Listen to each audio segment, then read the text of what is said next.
হে everyone, আসসালামু আলাইকুম। কেমন আছেন সবাই? নিশ্চয়ই ভালো। আপনাদের সবাইকে আমন্ত্রণ জানাচ্ছি আমি মোর্শেদা আলিয়া আমার চ্যানেল বি উইথ আলিয়া দেখার জন্য। তো এখানে আপনারা দেখতে পাচ্ছেন আমি অরেঞ্জ জেলো দিয়ে একটা কেক ডেকোরেশনের চেষ্টা করছি। আর অরেঞ্জ জেলো দিয়ে কেক ডেকোরেশনের এটা হচ্ছে আমার প্রথম দিনের প্রথম প্রচেষ্টা। আমি আলহামদুলিল্লাহ সব ধরনের কেকই বানাতে পারি, যেগুলো খেতেও ভালো হয়, কিন্তু সমস্যা হয় আইসিং দিয়ে ডেকোরেশন করার সময় ডেকোরেশনটা খুব একটা ভালো হয় না, যেটা আমি এখনও শিখছি। আর এখানে যে কেকটা দেখতে পাচ্ছেন এটাতে কিন্তু অনেক ভুল হয়েছে। এখানে আমি জেলোর কালারটা অরেঞ্জ কালারের না দিয়ে রেড কালারের দিয়ে দিয়েছি। তারপরে হচ্ছে এগুলো একদম হিজিবিজি হয়ে গেছে, একদম বেয়ে পড়ছিল। আর এরপরে আমি যখন হুইপ ক্রিম দিয়ে এই ফ্লাওয়ারগুলো করছিলাম তখন মোটামুটি ভালো লাগছিল, কিন্তু পরে আমি ফ্লাওয়ারগুলো খুব বেশি এখানে দিয়ে দিয়েছি। এই যে এই অবস্থা করেছি, একদম হিজিবিজি করে ফেলেছি। তারপরে একদম লাইনগুলো একদম ঠিক হয় নাই। তারপরে আমি আবার এর উপরে অরেঞ্জের টুকরো দিয়ে এটাকে একটু পারফেক্ট করার চেষ্টা করেছি। তো মোটামুটি এটা একটা ভুল কেক, পুরোটাই আমার ভুল হয়েছে ডেকোরেশন করা থেকে শুরু করে সব কিছুতেই। তারপরেও আমি এই ভুল কেকটা আপনাদের সাথে শেয়ার করছি, যার কারণ হচ্ছে যাতে আপনারা বুঝতে পারেন যে এই পৃথিবীতে কিন্তু কেউই পারফেক্ট না। আর সবাই কিন্তু বারবার করে ভুল করে তারপরে হচ্ছে শিখে। আর সবচেয়ে বড় যে জিনিস সেটা হচ্ছে যে কোনো জিনিস ভুল করলে সেটার পিছনে কিন্তু লেগে থাকতে হবে, তাহলেই কিন্তু আমরা সাকসেস হব। তো এখন যে কেকটা দেখছেন এটা হচ্ছে আমার সেকেন্ড প্রচেষ্টা। এখানে আমার অরেঞ্জের যে জেলো সেটার কালারটা ঠিক আছে, কিন্তু ফ্লাওয়ারগুলো যখন আমি তৈরি করেছি এগুলা হচ্ছে একদম স্লিপারি হয়ে গিয়েছিল জেলির কারণে, আর পড়ে যাচ্ছিল, একদম পাশে চলে আসছিল, আর হচ্ছে কিছুটা হিজিবিজি হয়েছে, যেটা আমার একদম পছন্দ হয়নি। আর আমি যেটা করি সেটা হচ্ছে আমার যদি ভালো না লাগে, যতক্ষণ পর্যন্ত আমার ভালো না লাগছে ততক্ষণ পর্যন্ত আমি বারবার চেষ্টা করতে থাকি। আর আমি কিন্তু ভুল করি, আমি কিন্তু একদম পারফেক্ট না, আমি কিন্তু ভুল করতে করতে তারপরে শিখছি। তো আজকে আমি আবারও অরেঞ্জ কেকটা বানাচ্ছি, আর এটা হচ্ছে আমার 3 নাম্বার প্রচেষ্টা। তো প্রথমে আমি অরেঞ্জগুলো কেটে নিচ্ছি, এগুলোর জুস বের করতে হবে। জুস দিয়ে আমি জেলো বানাবো, আর হচ্ছে কেকের মধ্যেও জুসটা কিছুটা অ্যাড করতে হবে। কাটা হয়ে গেছে এখন। তো কমলাগুলো কাটা হয়ে গেলে পরে এখন আমি এর মধ্যে থেকে জুসগুলো বের করে নিচ্ছি।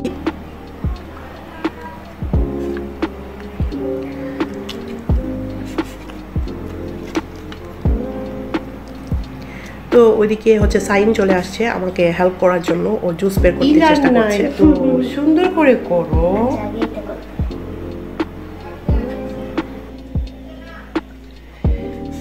আচ্ছা আমি করি।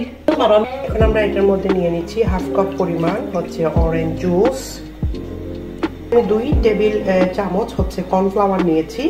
এই জুসটা থেকে আমি একটু জুস কর্নফ্লাওয়ারের মতো নিয়ে নিচ্ছি। কর্নফ্লাওয়ারটাকে গুলিয়ে নেওয়ার জন্য এটাকে গুলিয়ে রেখে দেবো। এভাবে মিক্স করে তারপর আমি এক সাইডে রেখে দেব। 3 টেবিল চামচ হচ্ছে চিনি দিচ্ছি।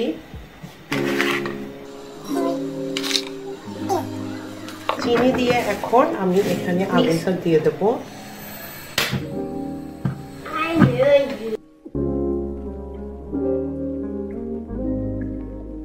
দিয়ে দিচ্ছি অরেঞ্জ ফুড কালার, অল্প পরিমাণ অরেঞ্জ ফুড কালারটা দিয়ে দিলাম। তো ফুড কালার, চিনি, তারপর জুসটাকে একসাথে মিক্স করে নেব। আর এটা যখন পুরোপুরি গরম হয়ে যাবে তখন আমি গুলিয়ে রাখা কর্নফ্লাওয়ারটা এর মধ্যে দিয়ে দেব। কর্নফ্লাওয়ার দেওয়ার সঙ্গে সঙ্গে কিন্তু এটা মোটামুটি ঘন হয়ে যাবে। তো এখন আমি কর্নফ্লাওয়ারটা এর মধ্যে দিয়ে দেব। এই যে এটা কিন্তু গরম হয়ে গেছে, কর্নফ্লাওয়ারটা দিয়ে দেব। তারপরে নেড়ে চেড়ে এটাকে যতটুকু মানে ঘন করতে চাইছি ততটুকু ঘন করে আমি একটা ছাঁকনি দিয়ে ছেঁকে নেব। তো এখানে আমি একটা ছাঁকনিতে এটা ছেঁকে নিচ্ছি। এরপরে একটা টমেটো সস রাখার যে বোতল পাওয়া যায় সেই বোতলে রেখে এটাকে কিছু সময় ঠান্ডা হওয়ার জন্য এক সাইডে রেখে দেব।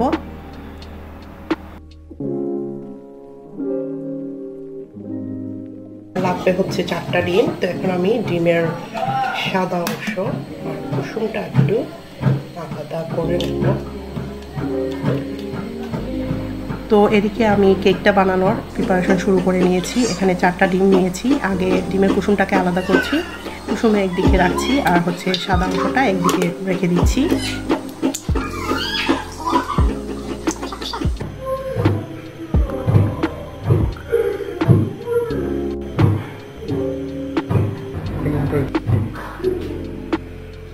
এখানে আমি চিমটি পরিমাণ লবণটা দিই। তো এখানে আমি 4টা ডিমের মধ্যে হাফ কাপ পরিমাণ চিনি নিয়েছি আর চিমটি পরিমাণ লবণ দিয়ে এখন এটাকে একটা হ্যান্ড বিটার দিয়ে ভালো করে মিক্স করে নেব।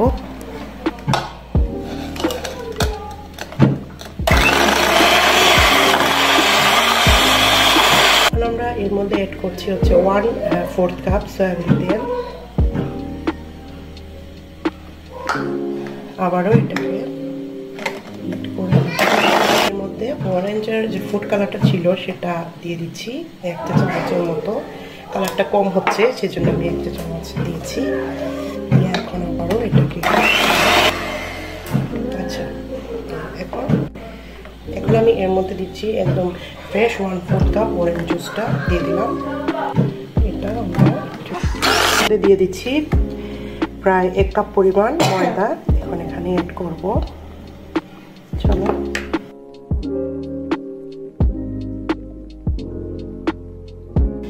1 চা চামচ কর্নফ্লাওয়ার। এখন একটা স্প্যাচুলা দিয়ে সবকিছুকে মিক্স করে নেব। তো সবকিছু দেওয়া হয়ে গেল। যদিও আমি আরো অনেকবার আমি কেক কিভাবে বানাই সেটা আপনাদের সাথে শেয়ার করেছি, তারপরেও আমি আবারও মিশানো একটু দেখিয়ে দিলাম। আমরা এটাকে এক সাইডে রেখে দেব। এখন ডিমের এই সাদা অংশটাকে আমি ডিমের সাদা অংশটাকে এখন আমি মিক্স করে নিচ্ছি। আর এখানেও আমি প্রায় হাফ কাপের মতো চিনি দিচ্ছি। তো চিনিটা আমি অল্প অল্প করে এখানে দেব আর এটা মিক্স করব।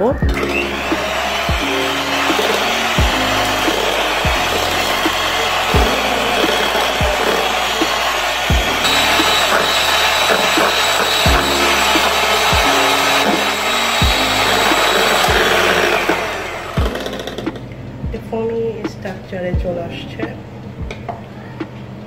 চলে আসছে। ওকে,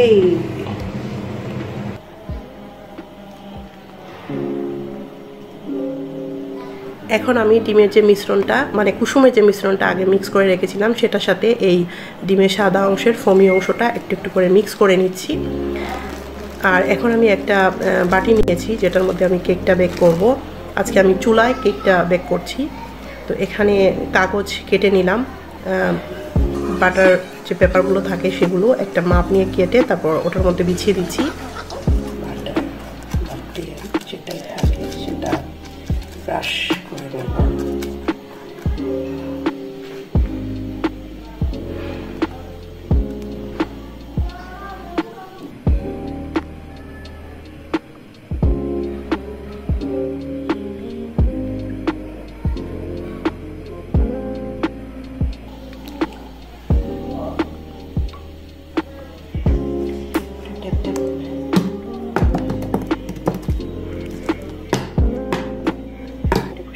এখানে এটা দিয়ে দিলাম।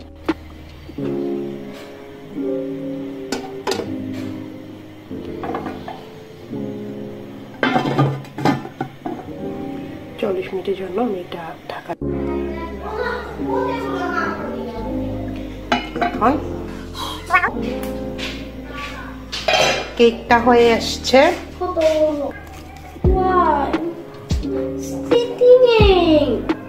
একদম ক্লিয়ার আসছে।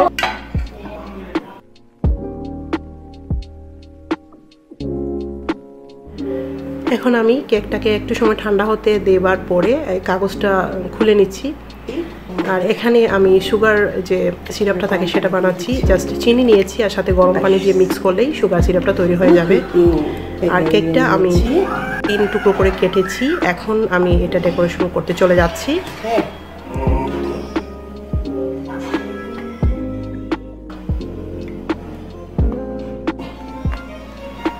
এক লেয়ার কেক দিয়ে তারপরে হচ্ছে সুগার সিরাপটা দিয়ে দিলাম, তারপরে হুইপ ক্রিম দিয়ে এটাকে পুরোপুরি ঢেকে দেব। এরপরে আমি সেকেন্ড লেয়ারটা দেব।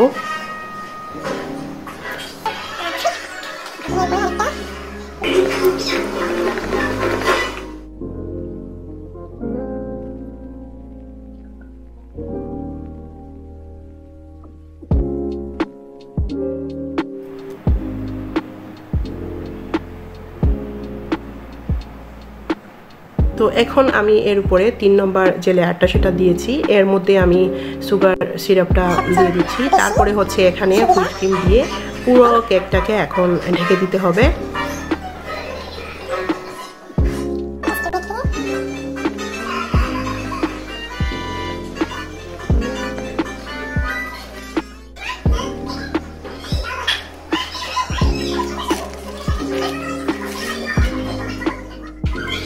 তো ডেকোরেশনটা হচ্ছে নিজেদের ইচ্ছে মতো, যে যেরকম ভালো লাগে সেরকম ডেকোরেশন করবেন। তো আমি এভাবেই ক্রিমগুলো লাগাতে মানে পছন্দ করি, আর সহজ হয়, চারোদিকে ক্রিমটা লাগে সহজে, যে কারণে আমি এভাবে পুরো কেকের মধ্যে হুইপ ক্রিমটা দিয়ে দিই।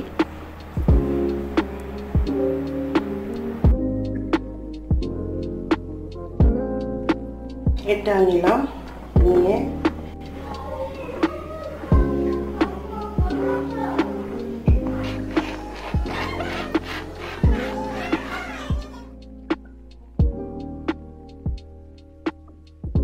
আমি এখন এটা ফ্রস্টিংটা কিন্তু হয়ে গেছে। এখন ডেকোরেশন করার আগে আমি এটা একটু ফ্রিজে রেখে দেব। তো এখন ফ্রিজ থেকে বের করে এটা ডেকোরেশন করছি। তো ডাইনিং টেবিলে নিয়ে আসলাম সুবিধার জন্য। তো প্রথমে আমি যে অরেঞ্জের জেলিটা তৈরি করে রেখেছিলাম সেটা এর মধ্যে এভাবে দিয়ে দিচ্ছি।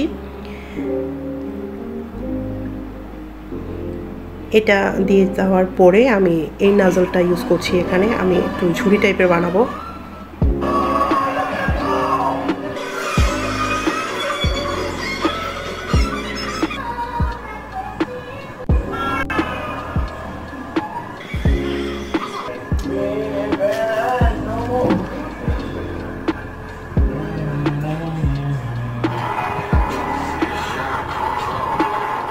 Mom, have you seen Rolls Royce before? এভাবে সোজা দিয়ে দিচ্ছি, একটু ঝুড়ি টাইপের বানাবার চেষ্টা করছি, দেখি কীরকম হয়। আর মাঝে মাঝে আমি এরকম অরেঞ্জের যে জেলিটা সেটা দিচ্ছি। এরপরে আমি মানে আবারও ঝুড়ির যে ইয়েটা দিয়েছিলাম সেটা দিয়ে দেব এভাবে। এটা দেওয়ার পরে আমি নিচের দিকে আরেকটু ডেকোরেশন করার চেষ্টা করব। তো আগে হচ্ছে এটা একটু মুছে নিচ্ছি একটা টিস্যু দিয়ে। এবারে আমি নিচের দিকটাও দিয়ে দিচ্ছি। তো হয়ে গিয়েছে আমার কেকটা ডেকোরেশন, মোটামুটি ভালোই হয়েছে, আমার কাছে ভালো লাগছে। তো এর উপরে আমি এখন একটু স্পার্কল ছিটিয়ে এটাকে আরেকটু আকর্ষণীয় করার চেষ্টা করছি। তো আমার 3 নাম্বার প্রচেষ্টাতে আমার কেকটা মোটামুটি মনের মতো হয়েছে, আর খেতেও কিন্তু এটা অনেক ডেলিশিয়াস হয়েছিল। আর ভিতরে লেয়ারটাও খুব সুন্দর আসছে। এটা একটু পরে কেটে আমি আপনাদের সাথে শেয়ার করছি। এই যে এখন এটা কেটে তারপর আপনাদের সাথে শেয়ার করব। তো আজকের ব্লগটা আমি এখানেই শেষ করছি। আপনাদের কেমন লাগলো সেটা অবশ্যই কমেন্টসে জানাবেন, আর লাইক দিতে ভুলবেন না। আজকের জন্য এটুকুই। সবাই অনেক ভালো থাকবেন। আল্লাহ হাফেজ।